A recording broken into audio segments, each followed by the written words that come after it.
here, just checking in. I'm at the halfway point.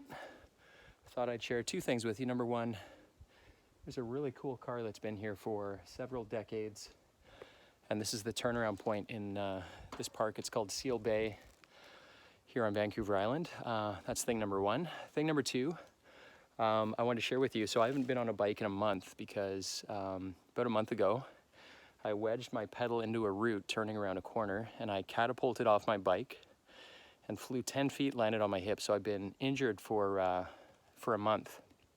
So what I wanted to share with you are kind of two hacks around managing your progress and not setting yourself up for failure, but rather setting yourself up for success in terms of how you orient yourself in terms of progress and how you measure your progress using both the future and the past.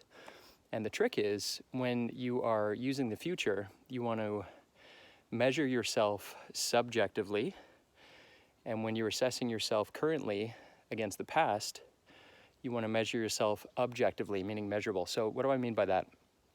Well, if I measured myself against the future in terms of my fitness levels for biking, I would be setting myself up for disappointment because I couldn't forecast the fact that I was going to fall off my bike and be a month behind in terms of my training. So instead, I measure progress backwards. So here I am today, I'm about a month behind where I should be in terms of my fitness.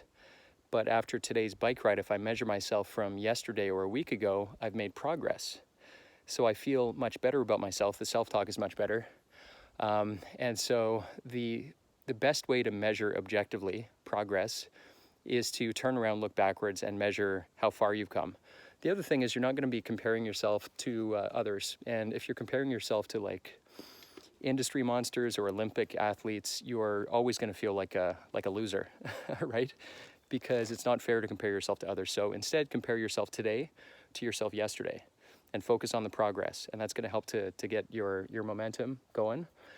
And then forwards, we're measuring ourselves subjectively. That means not using numbers necessarily, but more using values, so that we're moving in a direction of our average day being in alignment with our values. So my average day in the future, I'm spending time with my kids, I'm present, I'm low stress, I'm fit, good husband, good father, good leader, right? So those are subjective measurements, and it's more of it's one of these: are we within alignment, yes or no? And then the measurables, objectively, we look backwards. We measure progress. Looking forwards, it's subjective.